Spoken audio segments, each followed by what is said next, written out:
With Sunday's narrow 1-0 victory over Crystal Palace, Chelsea have wrapped up the Premier League title, and in fairness, deservedly so. Whilst the free-flowing football we saw earlier in the season has become slightly more pragmatic, few can argue that there hasn't been a better team all season. So whilst Jose Mourinho and the Chelsea boys celebrate their 4th Premier League title, we thought we'd look at the 10 defining moments that ensured the trophy went back to Stamford Bridge. At 10, it's their summer transfer activity. Having come close to winning the Premier League in the 2013-2014 season, Mourinho knew that a few key signings in the summer would allow Chelsea to take the next step and compete on all fronts this season. With the £50 million sale of David Luiz, Mourinho spent big on Atletico Madrid frontman Diego Costa and ex-Arsenal midfielder Cesc Fabregas, who would both play huge roles throughout the season. They also got Thibaut Courtois back from his loan spell period at Atletico Madrid, and he became first choice and ensured that the spine of Chelsea's team was rock solid. At 9, it's Fabregas' pass versus Burnley. A tricky opening game for Chelsea saw newly promoted Burnley take an unexpected lead, but Costa scored on his debut, and then Fabregas took over. Chelsea's second goal was the culmination of over 20 passes, rounded off by a perfect assist by Cesc, who somehow threaded the deftest of passes through to the on-run Schürrle.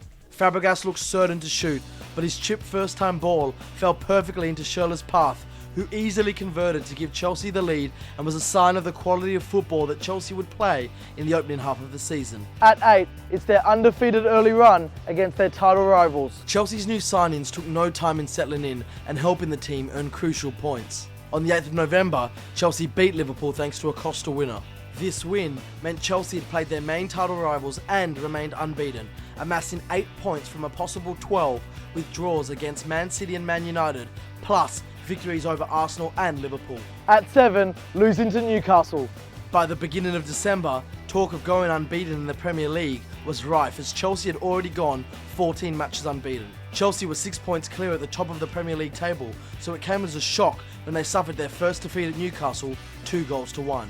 Far from denting their confidence though, it seemed to liberate the players as they were relieved of the pressure of going unbeaten and proceeded to win 5 of the 6 matches that remained for them in December. At 6, Mourinho deflecting attention from their poor form. By late January, Mourinho's side seemed to be feeling the weight of leading the Premier League for so long. A crazy 5-3 defeat to Spurs and a 4-2 humbling at home by Bradford in the FA Cup in January indicated that cracks were starting to appear in their season. Then up steps Mourinho in his famous campaign against Chelsea. Following an eventful narrow win over Liverpool in the Capital One Cup, Mourinho claimed that there was a league-wide campaign against his team as he managed to deflect the attention away from Chelsea's lack of form and allow his players to regroup without the judgment of the press. At 5, seeing off the challenge of Man City.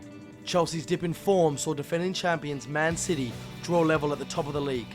But when his back is against the wall, Mourinho always seems to come out fighting and produce his best. Managing to rouse his players, Chelsea started again with wins over Everton, Villa, Swansea and Newcastle, as they soon established a 5-point buffer over City by the end of February they would never relinquish. At 4, Loic Remy bailing them out of jail versus Hull.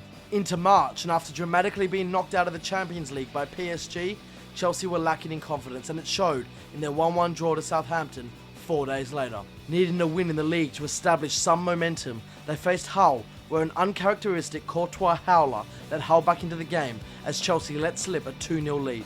Enter Loic Remy as he scored Chelsea's 3rd and the game's winning goal, with his first touch just after coming on. At 3, it's Chelsea 1, Manchester United 0. Though Chelsea had won their last 3 Premier League matches, so impressive was Man United's form that many predicted United to win at Stamford Bridge when they met on the 18th of April. With Arsenal overtaking City in the table and climbing to within just 7 points of Chelsea, Mourinho knew how important the game against United was. But Mourinho got his tactics spot on, later claiming his players had United's key men in their pockets, as the game ended 1-0 to the Blues, as Eden Hazard scored the winner. At 2, Eden Hazard, PFA Player of the Year. No season review would be complete without the mention of Eden Hazard, who was crowned the PFA Player of the Year in late April. The 24-year-old Belgian who won the Young Player of the Year award last year was in glittering form for the Blues, especially towards the back end of the season, with 8 goals and 7 assists over 17 games in the crucial period of the title run-in. Hazard ranked top of stats for chances created and most dribbles. And at 1, it's winning the Premier League title at home versus Palace. After getting a rather predictable 0-0 draw against nearest rivals Arsenal, it was just a matter of time before Chelsea were crowned champions.